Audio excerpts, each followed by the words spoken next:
ಕನ್ನಡ ನಾಡು ನುಡಿಯ ರಕ್ಷಣೆ ಜತೆಗೆ ಸಾಮಾಜಿಕ ಅಭಿವೃದ್ಧಿಗಾಗಿ ಶ್ರಮಿಸುತ್ತಿರುವ ಸಂಘಟನೆ ಜಯ ಕರ್ನಾಟಕ. ನವಲಗುಂದ ಶಾಸಕ NH ಕೋನ್ ರೆಡ್ಡಿ. ನಮಸ್ಕಾರ ವೀಕ್ಷಕರೇ, all India social media union ಪ್ರಸ್ತುತಿ ಪಬ್ಲಿಕ್ ಚಾನೆಲ್ಗೆ ತಮಗೆಲ್ಲ ಹಾರ್ದಿಕ ಸ್ವಾಗತ. ನಾನು ಗುರುರಾಜ್ ಮಾಡುವ ನಮಸ್ಕಾರಗಳು. ಧಾರವಾಡದ ಕರ್ನಾಟಕ ಕಾಲೇಜು ಮಹಾದ್ವಾರ ಆವರಣದಲ್ಲಿ ಜಯ ಕರ್ನಾಟಕ ಸಂಘಟನೆ ಆಯೋಜಿಸಿದ್ದ ಕನ್ನಡಿಗರ ಹಬ್ಬ 3 ಕಾರ್ಯಕ್ರಮವನ್ನು ಉದ್ಘಾಟಿಸಿ ಕೋನರೆಡ್ಡಿ ಮಾತನಾಡಿದರು. ಈ ನಿಟ್ಟಿನಲ್ಲಿ ಜಯ ಕರ್ನಾಟಕ ಸಂಘಟನೆಯು ಪ್ರಬುದ್ಧತೆ ಮೆರೆಯುತ್ತಿದೆ. ಕನ್ನಡ ನಾಡು ನುಡಿ ರಕ್ಷಣೆ ಜೊತೆಗೆ ಸಾಮಾಜಿಕ ಕಳಕಳಿ ಹಾಗೂ ಸಮಾಜಮುಖಿ ಕೆಲಸಗಳನ್ನು ಮಾಡುತ್ತಿರುವುದು ಶ್ಲಾಘನೀಯ ಎಂದರು. ನಗರದ ಖ್ಯಾತ ವಕೀಲರು ಮತ್ತು ಯುವ ರಾಜಕಾರಣಿಗಳಾದ ನೀರಲ್ ಕೆರಿ ಮಾತನಾಡಿ, ಜಯ ಕರ್ನಾಟಕ ಸಂಘಟನೆಯ ಜಿಲ್ಲಾಧ್ಯಕ್ಷ ಸುಧೀರ್ ಮುಧೋಳರವರು ಮೊದಲಿನಿಂದಲೂ ಸಾಮಾಜಿಕ ಹೋರಾಟಗಳನ್ನು ಮಾಡುತ್ತಲೇ ನಾಗರಿಕ ಪ್ರಜ್ಞೆಯನ್ನು ಬೆಳೆಸಿಕೊಂಡು ಬಂದವರು. ಜಾತ್ಯತೀತರಾಗಿ ಪಕ್ಷಾತೀತವಾಗಿ ನ್ಯಾಯಬದ್ಧತೆ ಮೆರೆದವರು. ಕೋಮು ಸೌಹಾರ್ದತೆಗೆ ಮುಧೋಳರವರ ಮನೆ ಹೆಸರುವಾಸಿ ಎಂದರು. ಈ ನಿಟ್ಟಿನಲ್ಲಿ ಪ್ರತಿಯೋರ್ವ ಕನ್ನಡಿಗ ದೇಶದ ರಾಜ್ಯದ ಐಕ್ಯತೆಗಾಗಿ ಕೋಮು ಸೌಹಾರ್ದತೆ ಕಾಪಾಡಿಕೊಂಡು ಬಂದರೆ ನಿಜವಾಗಿಯೂ ನಮ್ಮ ದೇಶ ಸರ್ವ ಜನಾಂಗದ ಶಾಂತಿಯ ತೋಟಕ್ಕೆ ಮಾದರಿಯಾಗುತ್ತದೆ ಎಂದು ನೀರಲ್ ಕೇರಿ ಹೇಳಿದರು. ಸಮಾರಂಭದ ಅಧ್ಯಕ್ಷತೆಯನ್ನು ವಹಿಸಿದ್ದ ಜಯ ಕರ್ನಾಟಕ ಸಂಘಟನೆಯ ರಾಜ್ಯಾಧ್ಯಕ್ಷರಾದ ಡಾಕ್ಟರ್ BN ಜಗದೀಶ್ ಮಾತನಾಡಿ, ಇಂದಿನ ಕಾರ್ಪೊರೇಟ್ ಸಂಸ್ಕೃತಿಯಿಂದ ಯುವ ಜನಾಂಗ ವಿನಾಶದತ್ತ ಪ್ರಯಾಣ ಬೆಳೆಸುತ್ತಿದೆ. ಇಂದು ಬೆಂಗಳೂರಿನಲ್ಲಿರುವ 90% ಕಾಲೇಜುಗಳಲ್ಲಿ ನಶೆಯ ಮಾದಕ ಪದಾರ್ಥಗಳಾದ ಗಾಂಜಾ, ಡ್ರಗ್ಸ್ನಲ್ಲಿ ಯುವ ಜನಾಂಗ ತೇಲಾಡುತ್ತಿರುವುದು ಕಳವಳಕಾರಿ ಅಂಶ ಎಂದು ಖೇದ ವ್ಯಕ್ತಪಡಿಸಿದರು. ಧಾರವಾಡವನ್ನು ಹಾಡಿ ಹೊಗಳಿದ ಜಗದೀಶ್, ನಿಜವಾಗಿಯೂ ಧಾರವಾಡವೇ ಕರ್ನಾಟಕದ ರಾಜಧಾನಿಯಾಗಬೇಕಾಗಿತ್ತು. ಆದರೆ ಇಲ್ಲಿನ ರಾಜಕಾರಣಿಗಳ ನಿರ್ಲಕ್ಷ್ಯತನದಿಂದಾಗಿ ಅದು ಸಾಧ್ಯವಾಗಲಿಲ್ಲ. ಧಾರವಾಡ ಜಿಲ್ಲೆ ಇಡೀ ಜಗತ್ತಿಗೆ ಮಾದರಿಯಾಗುವ ಕೆಲಸ ಇಲ್ಲಿನ ಯುವ ಜನಾಂಗ ಮಾಡಬೇಕೆಂದು ಈ ಸಂದರ್ಭದಲ್ಲಿ ಜಗದೀಶ್ ಕರೆ ನೀಡಿದರು. ಜಯ ಕರ್ನಾಟಕ ಸಂಘಟನೆಯ ಧಾರವಾಡ ಜಿಲ್ಲಾಧ್ಯಕ್ಷರಾದ ಸುಧೀರ್ ಮುಧೋಳರವರು ಪ್ರಾಸ್ತಾವಿಕವಾಗಿ ಮಾತನಾಡಿ, ಶೈಕ್ಷಣಿಕ ಗುಣಮಟ್ಟದಲ್ಲಿ ಧಾರವಾಡ ಜಿಲ್ಲೆ ಕೆಳಮಟ್ಟದ ಸಾಧನೆ ಮಾಡುತ್ತಿದೆ. ಶಿಕ್ಷಣ ಮಟ್ಟ ಹೆಚ್ಚಿಸಲು ಜಯ ಕರ್ನಾಟಕ ಸಂಘಟನೆ ಇನ್ನು ಮುಂದೆ ದಿಟ್ಟ ಹೆಜ್ಜೆ ಇಡಲಿದೆ. ಪ್ರತಿಭಾವಂತ ಬಡ ವಿದ್ಯಾರ್ಥಿಗಳಿಗೆ ಪ್ರೋತ್ಸಾಹ ನೀಡಲಿದೆ.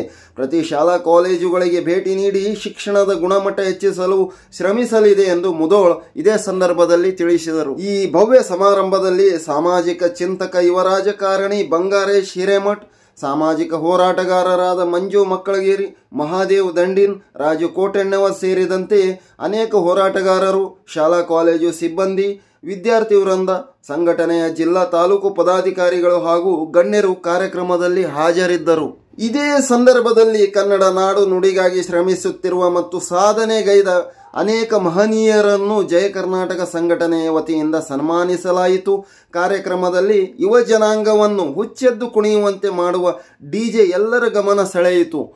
ಸಾಧನೆ ತೋರಿದ ನಿಮಗೆಲ್ಲ ಸಾವಿರ ಸಾವಿರ ಚಪ್ಪಾಳೆ, ನಾಡಿನ ಕೀರ್ತಿಯ ಬೆಳಗಿಸಿದ ನಿಮಗಿದು ಹೆಮ್ಮೆಯ ಚಪ್ಪಾಳೆ. ಚಪ್ಪಾಳೆ ಚಪ್ಪಾಳೆ ಚಪ್ಪಾಳೆ ಚಪ್ಪಾಳೆ ಚಪ್ಪಾಳೆ ಚಪ್ಪಾಳೆ ಚಪ್ಪಾಳೆ ಚಪ್ಪಾಳೆ.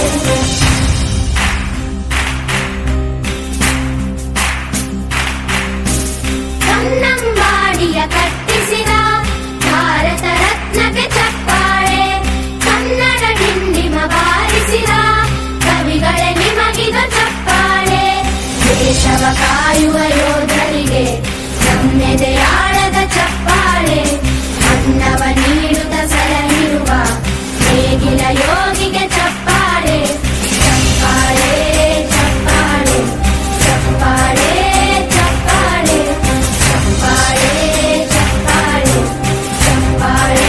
ಅದರಲ್ಲಿ ಪರಿಶ್ರಮನ ಹಾಕಿ ಖಂಡಿತವಾಗಿಯೂ ಅದು ನಮ್ಮನ್ನ ಕಾಪಾಡುತ್ತೆ ಅಂತ ಒಂದು ಹೇಳ್ತಾ, ಬಹಳ ಮುಖ್ಯವಾಗಿ ಏನು ಹೋರಾಟಗಳು ಮಾಡಬೇಕು. ಇವತ್ತು ಎಷ್ಟೋ ಜನ ರಾಜಕಾರಣಿಗಳಿದ್ದಾರೆ, ಪಕ್ಷಗಳಿದೆ, ಆದ್ರೆ ಕನ್ನಡ ಹೋರಾಟಗಾರರು ಇಲ್ಲ ಅಂದ್ರೆ ಯಾವ ಪಕ್ಷನೂ ಕೂಡ ಹೊರತಲ್ಲ ಭ್ರಷ್ಟಾಚಾರಕ್ಕೆ, ಯಾವ ಪಕ್ಷ ಕೂಡ ಹೊರತಲ್ಲ, ಯಾವ ರಾಜಕಾರಣಿ ಕೂಡ ಹೊರತಲ್ಲ. ಯಾಕಂದ್ರೆ ಅವ್ರ ಅಕಸ್ಮಾತ್ ಒಂದು ಚೂರು ಹಾಗೆ ಹೀಗೆ ಇಲ್ಲ ಅಂದ್ರೆ ಅವ್ರಿಗೆ ಉಳಿಗಾಲ ಇರೋಲ್ಲ.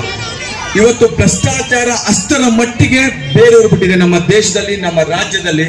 ಭ್ರಷ್ಟಾಚಾರ, ಭ್ರಷ್ಟ ವ್ಯವಸ್ಥೆ ಅನ್ನೋದು ಅಧಿಕಾರದಲ್ಲಿ, ರಾಜಕಾರಣಿಗಳಲ್ಲಿ ಊರಿದೆ. ಅದಕ್ಕೆ ಕಡೆ ಪಕ್ಷ ನೀವು ಭ್ರಷ್ಟಾಚಾರಕ್ಕೆ ಹೊಂದ್ಕೊಂಡೇ ಹೋಗ್ತಾ ಇದ್ದೀವಿ ವಿನಃ ನಾವೆಲ್ಲ ಯುವಕರು ಅದನ್ನ ವಿರೋಧನ ವ್ಯಕ್ತಪಡಿಸುವಂತವ್ರು, ವಿರೋಧವಾಗಿ ಇರ್ತಕ್ಕಂಥವ್ರು ತುಂಬಾ ಕಡಿಮೆ.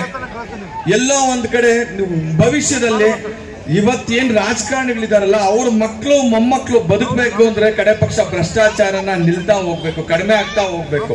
ಇವತ್ತು ಅದು ಆಗ್ತಾ ಇಲ್ಲ, ಬಹಳ ಕಷ್ಟ ಆಗುತ್ತೆ ಭವಿಷ್ಯದಲ್ಲಿ. ಎಲ್ಲೋ ಒಂದು ಕಡೆ ಈ ಭ್ರಷ್ಟಾಚಾರ ವ್ಯವಸ್ಥೆ ಎಲ್ಲಿವರೆಗೂ ಹೋಗಿದೆ ಅಂದ್ರೆ ಇವತ್ತು ಬೆಂಗಳೂರಲ್ಲಿ ನಿಮ್ಗೆ ಗೊತ್ತಿಲ್ಲ, ಎಷ್ಟೋ ಕಾಲೇಜು ಪ್ರೊಫೆಸರ್ ಇಲ್ಲಿದ್ದಾರೆ, principal sir, almost 90% of college ಹತ್ರ ಡ್ರಗ್ ಅನ್ನೋದು ಬಂದಿದೆ. 90% ಡ್ರಗ್ ಅನ್ನೋದು, ಗಾಂಜಾ. ನಾನು ಎಷ್ಟೋ ಕೇಸಲ್ಲಿ ಇವತ್ತು ಇಲ್ಲಿ ಎಷ್ಟಿದೆಯೋ ನನಗೆ ಗೊತ್ತಿಲ್ಲ ಅಷ್ಟಾಗಿ, ಬಟ್ ಬೆಂಗಳೂರಲ್ಲಿ ಮ್ಯಾಕ್ಸಿಮಮ್ ಹೊರಗಡೆ ದೇಶದಿಂದ ಬಂದು ಓದಕ್ ಬಂದಂತವ್ರು ಇದಾರಲ್ಲ, ಅವರು ನಮ್ಮ ದೇಶನ ಕುಲ್ಗೇಟ್ಸಿ ಕುಲಾಂತರ ಮಾಡ್ಬಿಟ್ಟಿದ್ದಾರೆ. ಎಲ್ಲೋ ಒಂದ್ ಕಡೆ ನೀವು ಬೆಳಿಬೇಕು ಅಂದ್ರೆ ನಿಮ್ಮಲ್ಲಿರೋ ಒಂದು ಸ್ವಾರ್ಥಗಳನ್ನ ಬಿಟ್ಟು ನಮ್ದು, ನಮ್ಮ ನಾಡು, ನಮ್ಮ ಜಲ, ನಮ್ಮ ಭಾಷೆ ಅನ್ನೋದನ್ನ ಒಂದು ಅಭಿಮಾನವನ್ನ ಬೆಳೆಸ್ಕೊಂಡು ಇಂಥ ಧಾರವಾಡದಲ್ಲಿದ್ದೀರಾ, ನೀವು ನಿಜವಾಗ್ಲೂ ಪುಣ್ಯವಂತರು. ಇಂಥ ಸ್ಥಳದಲ್ಲಿ ನಾವು ಇನ್ನೂ ಹೆಸರು ಮಾಡ್ತಾ ಹೋರಾಟಗಳನ್ನ ಮಾಡ್ತಾ ಹೋಗಿ ವಿದ್ಯಾವಂತರಾಗಿ ಎಷ್ಟೋ ಜನ ವಿದ್ಯಾವಂತರಿದ್ದೀರಾ, ಅವ್ರಿಗಷ್ಟೇ ನಾನು ಹೇಳಕ್ ಸಾಧ್ಯ. ಇಲ್ಲಿ ಎಷ್ಟೋ ಜನ ಹೋರಾಟಗಾರ, ಬೇರೆ ಬೇರೆ ಉದ್ಯಮಿಗಳು ಅವ್ರು ಇದ್ದಾರೆ, ಅವ್ರಿಗೇನು ನಾನು ಹೇಳೋ ಅವಶ್ಯಕತೆ ಇಲ್ಲ. ಯಾಕಂದ್ರೆ ಅವ್ರು ಆಲ್ರೆಡಿ ಜೀವನದಲ್ಲಿ ಅವ್ರದೇ ಆದ ಒಂದು ಗುರಿ ಮುಟ್ಟೋದಕ್ಕೆ ಅವ್ರ ಗೋಲ್ ಚೇಂಜ್ ಆಗುತ್ತೆ. ನಾನು ಬದಲಾಯಿಸಕ್ ಅವ್ರನ್ನ ಆಗಲ್ಲ. ಕಡೆ ಪಕ್ಷ ವಿದ್ಯಾರ್ಥಿಗಳಿಗೆ ನಾನು ಒಂದು ಮಾತು ಹೇಳ್ಬೋದು ಅಂತ ಒಂದು ಉದ್ದೇಶ ಇಟ್ಕೊಂಡು ನಾನು ಈ ವಿದ್ಯಾರ್ಥಿಗಳನ್ನೇ ಉದ್ದೇಶಿಸಿ ಈ ಮಾತನ್ನ ಆಡಿರ್ತಕ್ಕಂಥದ್ದು. ಎಲ್ಲೋ ಒಂದ್ ಕಡೆ ನನ್ನ ಮಾತು ನಿಮ್ಗೆ ಮನಸ್ಸಿಗೆ ಕೆಲವರಿಗೆ ತಾಕಿದೆ ಅಂತ ನಾನು ಅನ್ಕೊಂಡಿರ್ತೀನಿ. ಧನ್ಯವಾದಗಳು. Thank you so much.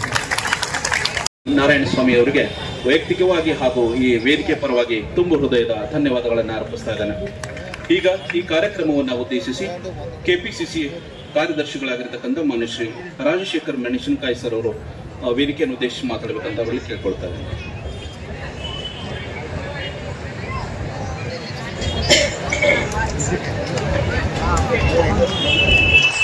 ಮೊಟ್ಟ ಮೊದಲಿಗೆ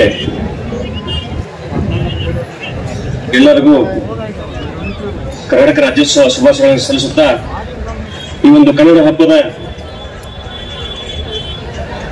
ವೇದಿಕೆ ಮೇಲೆ ಈ ಕಾರ್ಯಕ್ರಮದ ಅಧ್ಯಕ್ಷತೆ ವಹಿಸಿರುವ ಈ ಸಂಘಟನೆಯ ರಾಜ್ಯಾಧ್ಯಕ್ಷರು ಸೋದರಂತ ಸನ್ಮಾನ್ಯ ಡಾಕ್ಟರ್ ಜಗದೀಶ್ ಅವರೇ,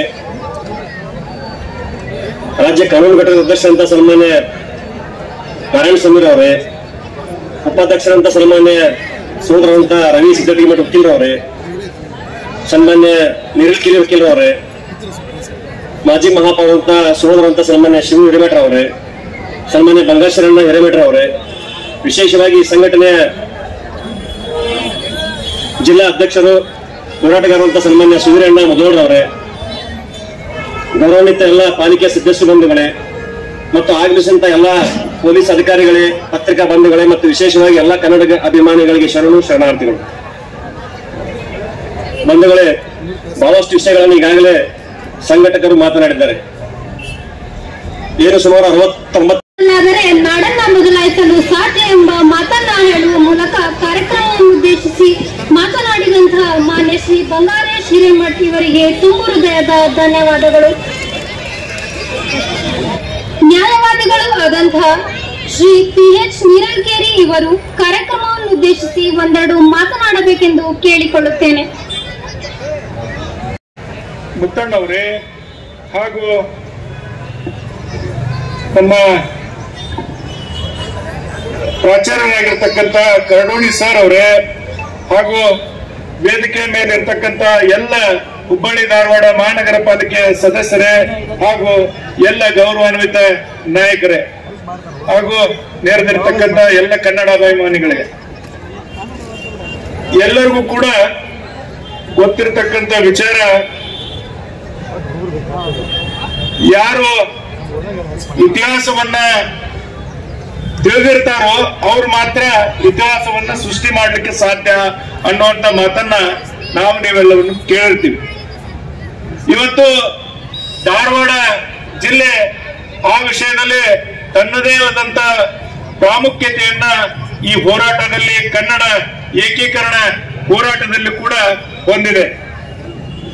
ಕನ್ನಡ ಏಕೀಕರಣದ ಹೋರಾಟ 1905ರಲ್ಲಿ ಆಲೂರು ವೆಂಕಟರಾಯರ ನೇತೃತ್ವದಲ್ಲಿ ಏನು ಶುರು ಆಯಿತು, ಅಂದಿನಿಂದ ಇವತ್ತು ಕುವೆಂಪು ಅವರಾಗಿರ್ಬೋದು, ಮಾಸ್ತಿ ಅಯ್ಯಂಗಾರ್ ಅವರಾಗಿರ್ಬೋದು, ಇನ್ನು ಹಲವಾರು ಮುತ್ಸದ್ದಿಗಳು ಹೋರಾಟವನ್ನ ಮಾಡುವುದರ ಮುಖಾಂತರ ಏನು ವಿಭಾಗಗಳಾಗಿ ನಮ್ಮ ಕರ್ನಾಟಕ ಹರಿದು ಹಂಚಿತ್ತು. ಏನು ಹೈದರಾಬಾದ್ ಪ್ರಾಂತ್ಯ, ಮುಂಬೈ ಪ್ರಾಂತ್ಯ, ಮೈಸೂರು ಪ್ರಾಂತ್ಯ, ಈ ರೀತಿ ಏನು 4 ಪ್ರಾಂತ್ಯಗಳಾಗಿದ್ವು ಅವೆಲ್ಲವನ್ನು ಕೂಡ 1956ರಲ್ಲಿ ಅವೆಲ್ಲವನ್ನು ಕೂಡ ಒಂದನ್ನ ಮಾಡಿ ಕರ್ನಾಟಕ ರಾಜ್ಯೋತ್ಸವವನ್ನ ಆಚರಣೆಯನ್ನ ಮಾಡಲಿಕ್ಕೆ ಅಂದು 1956ರ ನವೆಂಬರ್ 1ರಲ್ಲಿ ಪ್ರಾರಂಭವನ್ನ ಮಾಡಿದ್ರು. ಮುಂದೆ ಏನು ಮೈಸೂರು ರಾಜ್ಯ ಅಂತ ಮಾಡಿದ ನಂತರ ಮತ್ತೆ ಉತ್ತರ ಕರ್ನಾಟಕದ ಭಾಗದ ನಮ್ಮ ಜನರಿಗೆ ಸ್ವಲ್ಪ ಕಸಿವಿಸಿ ನಮ್ಮ ಹೆಸರು ಬರಲಿಲ್ಲ, ಅವ್ರದಷ್ಟೇ ಬರ್ತಿದೆ ಅನ್ನುವಂಥದ್ದು. ಅದರ ನಂತರ ಏನು ತಿಕ್ಕಾಟಗಳು ನಡೆದು 1973ರಲ್ಲಿ ಕರ್ನಾಟಕ ಅನ್ನುವಂತ ಹೆಸರನ್ನು ಕೊಟ್ಟು ಕರ್ನಾಟಕ ರಾಜ್ಯವನ್ನ ಮಾಡುವುದರ ಮುಖಾಂತರ ಕನ್ನಡಿಗರೆಲ್ಲ ಒಂದೇ ಅನ್ನುವಂತ ಸಂದೇಶವನ್ನ ನಮ್ಮ ಹಿಂದಿನ ಏನು ನಾಯಕರು ಇವತ್ತು ಕೊಟ್ಟಿದ್ದಾರೆ. ಆ ಸಂದೇಶವನ್ನ ಇಂದಿಗೂ ಕೂಡ ನಾವೆಲ್ಲರೂ ಕಾಪಾಡಿಕೊಳ್ತಾ ಇದ್ದೀವಿ. ಕಾಪಾಡಿಕೊಂಡು ಹೋಗೋದರಲ್ಲಿ ಹೆಚ್ಚಿನ ಒಂದು ಮುತುವರ್ಜಿಯನ್ನ ವಹಿಸಿಕೊಂಡು ಕೆಲಸವನ್ನ ಯಾರು ಮಾಡ್ತಾ ಇದ್ದಾರಪ್ಪ ಅಂತಂದ್ರೆ ಇವತ್ತು ಜೈ ಕರ್ನಾಟಕ ಆಗಿರಬಹುದು, ಕನ್ನಡ ಪರ ಸಂಘಟನೆಗಳಾಗಿರಬಹುದು, ಕನ್ನಡವನ್ನ ಉಳಿಸುವಂತದ್ದಾಗಲಿ ಬೆಳೆಸುವಂತದ್ದಾಗಲಿ ಇವತ್ತಿನ ದಿವಸ ಮಾಡ್ತಾ ಇದ್ದಾವೆ. ಅದರ ಜೊತೆಗೆ ಕರ್ನಾಟಕದ ಜನರ ನೋವಿಗೂ ಕೂಡ ಸ್ಪಂದನೆ ಮಾಡುವಂತ ಕೆಲಸವನ್ನ ಇವತ್ತಿನ ದಿವಸ ಮಾಡ್ತಾ ಇದ್ದಾರೆ. ಬಂಧುಗಳೇ, ನಾವು ಎಲ್ಲರೂ ಕೂಡ ಏನು ಕರ್ನಾಟಕದ ಕನ್ನಡಿಗರಿದ್ದೀವಿ, ನಮ್ಮೆಲ್ಲರಿಗೂ ಕೂಡ ಜವಾಬ್ದಾರಿ ಬಹಳಷ್ಟಿದೆ. ಯಾವಾಗ ನಾನು ನನ್ನ ಮನೆಯನ್ನ ಸ್ವಚ್ಛವಾಗಿ ಇಡ್ತೀನೋ ಆವಾಗ ನನ್ನ ಊರನ್ನು ಕೂಡ ನಾನು ಸ್ವಚ್ಛ ಇಡಕ್ಕೆ ಸಾಧ್ಯ ಅನ್ನುವಂತ ಮಾತನ್ನ ಹೇಳ್ತಾ, ಮೊದಲಿಗೆ ನನ್ನಲ್ಲಿಗೆ ನಾನು ಬದಲಾವಣೆಯನ್ನ ತರೋಣ, ನನ್ನಲ್ಲಿ ನಾನು ಬದ್ಧತೆಯನ್ನ ತರೋಣ. ಯಾವಾಗ ನನ್ನಲ್ಲಿ ನಾನು ಬದ್ಧತೆಯನ್ನ ತರಲಿಕ್ಕೆ ಸಾಧ್ಯ ಆವಾಗ ಮಾತ್ರ ನಾವು ಊರನ್ನಾಗಲಿ ನಾಡನ್ನಾಗಲಿ ಕಟ್ಟಲಿಕ್ಕೆ ಸಾಧ್ಯ, ನಿಮ್ಮನ್ನ ನೀವು ತೊಡಗಿಸಿಕೊಳ್ಳಕ್ಕೆ ಸಾಧ್ಯ, ದೇಶಕ್ಕಾಗಿ ಏನಾದ್ರೂ ಒಂದು ನೀಡಲಿಕ್ಕೆ ಸಾಧ್ಯ ಅನ್ನುವಂತ ಮಾತನ್ನ ಹೇಳ್ತಾ ನನಗೆ ಮಾತಾಡ್ಲಿಕ್ಕೆ ತೆಗಿದ್ದೇವೆ ಅಂತಕ್ಕಂಥ ಭರವಸೆ ಮಾತುಗಳನ್ನು ನಡೆರ್ತಕ್ಕಂಥ ಕೆಪಿಸಿಸಿ ಕಾರ್ಯದರ್ಶಿಗಳಾದ ಮಾನ್ಯ ಶ್ರೀ ರಾಜಶೇಖರ್ ಮೆಣಸಿನಕಾಯಿ ಸರ್ ಅವರಿಗೆ ತುಂಬ ಹೃದಯದ ಧನ್ಯವಾದಗಳನ್ನು ಅರ್ಪಿಸ್ತಾ ಇದ್ದೇನೆ. ಈಗ ಈ ಒಂದು ವೇದಿಕೆಯನ್ನು ಉದ್ದೇಶಿಸಿ ಧಾರವಾಡ ಜಿಲ್ಲಾ ಇಂಟೆಕ್ ಅಧ್ಯಕ್ಷರು ಹಾಗೂ ಕೆಪಿಸಿಸಿಯ ಸಂಯೋಜಕರಾದ ಮಾನ್ಯ ಶ್ರೀ ಬಂಗಾರೇಶ್ ಹಿರೇಮಠ್ ಸರ್ ಅವರು ಕಾರ್ಯಕ್ರಮವನ್ನು ಉದ್ದೇಶಿಸಿ ಮಾತಾಡಬೇಕಂತ ಅವರಲ್ಲಿ ಕೇಳ್ಕೊಳ್ತಾ ಇದ್ದೇನೆ.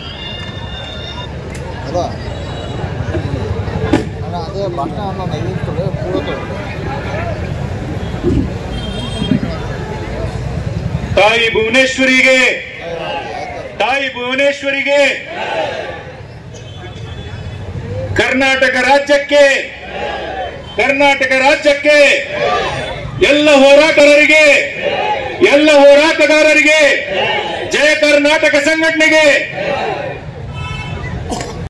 ಹಾಗಾಗಿ ಸನ್ಮಾನ್ಯ ಸುಧೀರಣ್ಣ ಮುಧೋಳ ಅವರ ನೇತೃತ್ವದಲ್ಲಿ ಬಹಳ ಹೆಚ್ಚು ಮಾತಾಡಕ್ಕೆ ಹೋಗೋದಿಲ್ಲ. ಬಹಳಷ್ಟು ವಿಷಯಗಳು ಇವತ್ತು ಉತ್ತರ ಕನ್ನಡ ಭಾಗದಲ್ಲಿ ಜಲವಂತ ಸಮಸ್ಯೆಗಳಿದ್ದಾವೆ.